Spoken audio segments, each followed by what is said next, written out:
สวัสดีครับผมสวัสดีครับพี่น้องฟังไทยสบายดีพี่น้องฟังลาวเบิร์ดสุขุสุคนสวัสดีครับพี่น้องเลยกำลังไปรับเอาน้ำแข็งเด้อพี่น้องเด้อตอนนี้กำลังไปรับเอาน้ำแข็งคือเก่าพี่น้องไปกระเป๋าอิ๋วแรงงานราชแนลพี่น้องเลย2 คนพี่น้องสวัสดีครับอิ๋วสวัสดีครับที่มาลังคนเด้อ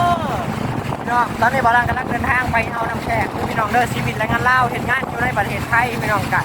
คือว่าสไตล์นี่แหละพี่น้องงานเนี่ยเบาอิ๋วก็ไม่ได้ใช้แว่นเพราะว่าแว่นเบาอิ๋วหักเมื่อเช้านี้พี่น้องมันยังไม่ได้สั่งมาใหม่แล้วบาลังยังมีแว่นอยู่ยังติดรออยู่บาลังเนี่ยทุกคนเห็นบ่บุญจงเทิงเห็นบ่นี่คือทางรถไฟฟ้าอยู่ในประเทศไทยนะพี่น้องนะทางรถไฟฟ้านี่คือบอกว่าอยู่บ้านบาลังนี่บ่มีเลยนะแบบนี้ส่วนมากในพื้นที่แบบว่าทางแบบว่าที่ว่าบาลังนี่รถไฟก็คือแบบว่าลาวจีนนั่นแหละรถไฟลาวจีนนั่นแหละได้เห็นในคลิปนี่อย่างเราแต่ผมก็ไปขึ้นแต่ประเทศไทยนี่บาลัง4 หาดพี่น้องเลยรถไฟฟ้า BTS นะพี่น้องนะซ้ายสีชมพูนะพี่น้องอันนี้คือ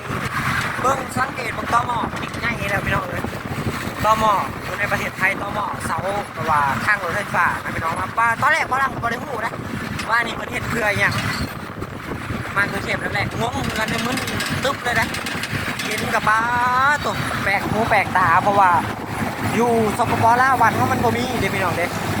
หาเบิ่งแบบนี้เนี่ยทุกคนเนี่ยเป็นบ่ทางเทิงเนี่ยอันนี้คือฐานที่ว่ายึดทางรถไฟฟ้าอยู่ทางเทิงนะว้าจะเบิ่งเนี่ยพี่น้องบ่ลังเคยขึ้นเทื่อนึงสังเกตเบิ่งรถไฟฟ้านะบ่ได้มีคนขับพี่น้องก็คือแบบว่าเพิ่นใส่คอมมั่งบ่ลังคิดว่าได้แต่ว่าบ่ฮู้คือกันบ่ลังก็เว้าเอาซื่อ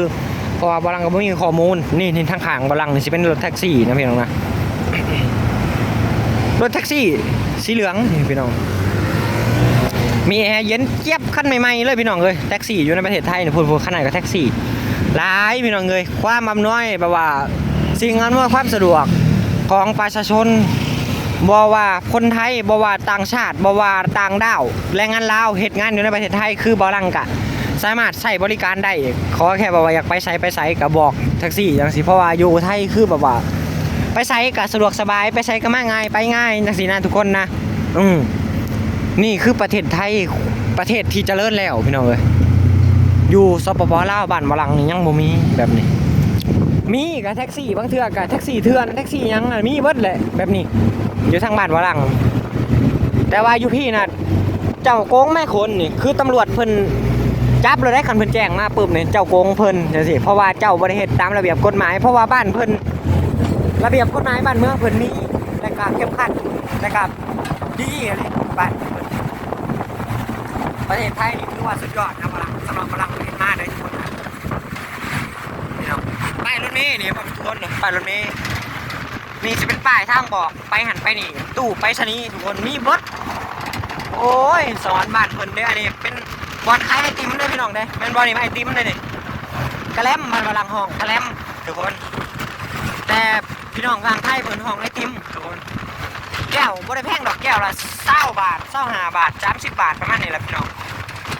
บาลังบ่เคยซื้อกินแต่เทื่อของแบบนี้เป็นตู้แดงๆแบบนี้นะบาลังได้ยินเพิ่นว่าตู้ไอติมทุกคนเนี่ยอันนี้คือความเจริญอยู่ในประเทศไทยนะพี่น้องอยู่สปปลาวบ้านเฮาบ่มีพี่น้องเลยบ้านเจริญแบบนี้หายากทุกคนมีลบในนึงพี่น้องก็เว้าก็มีลบแทรกเข้ามาเพราะว่าบาลังก็บ่มีไหมพี่น้องเลยก็เว้าแบบนี้แหละเว้าบ่ได้ใส่ไม้นี่แหละพี่น้องเห็นบ่นี่สะพานลอยอยู่ในประเทศไทยเห็นบ่พี่น้องสะพานลอยบ้านเพิ่นโอ้ตเพิ่นย่านคนแดดเพิ่นเฮ็ดหลังคาใส่อีกพี่น้องเอ้ยฝั่งขวามือบาลังนี่สิเป็นกองสลากกินแบ่งรัฐบาลที่บาลังเคยทายให้เบิ่งแล้วพี่น้องสำนักงานสปสปปชไม่เห็นบ่วะไม่เห็นพี่น้องไม่เบิ่งทุ่งชาติไทยพี่น้องละโอ้ยปิววังสวรรค์บ้านเพิ่นเด้เนาะพี่น้องเอ้ยสนามบินบ้านเพิ่นก็ได้บ่าวแจ๊บมาบอกให้ฟังว่าป้าใหญ่เลยรู้หลายอลังการเลยสนามบินสุวรรณภูมิสนามบินที่ว่าบ่าวแจ๊บเคยไปนะพี่น้องอันนี้คือบอลเพิ่นเมากองสลากบอลเพิ่นเมาลอตเตอรี่นะมั้งบอลังกีฬาได้พี่น้อง อ๋อโรงรับจำนำมีเบิร์ดพี่น้องเอ้ยล้มแห้งแน่พี่น้องตอนนี้ก็ล้มแห้งเลยโอ้ล้มว้ายทุกคนเลยบ้านเมืองแต่ละบ้านแต่ละหลังนี่พี่น้องเพิ่งพุ่น3-4สั้นอันนี้สิเป็นนี่ยังนี่เป็นคล้ายๆแบบว่าบิ๊กซีหรือยังนี่เป็นคล้ายๆแบบว่านี่ยังวะ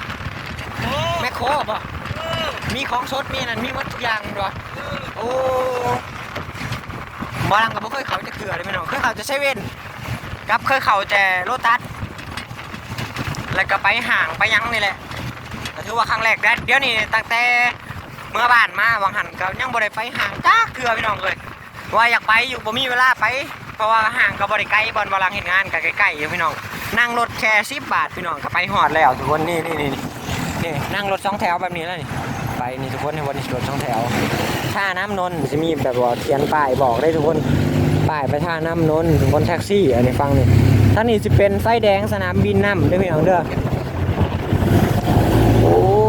พี่น้องประเทศไทยบิ๊กซีนะพลังใช่นี่คือบิ๊กซี อันนี้ก็แมนบอก อันนี้บิ๊กซีป่ะบอกแมคโครอันนี้บิ๊กซีโอ้ลายแบบลายสไตล์เนาะทุกคนเนาะแบบบ่คือกันนะบ้านเฮามีอยู่บ่แม่นอยู่บ่นี่รถตู้รถทัวร์พี่น้องเอ้ยโอ้บ้านเป็นซอนเด้ทุกคนเอ้ยเบิ่งความเจริญของประเทศไทย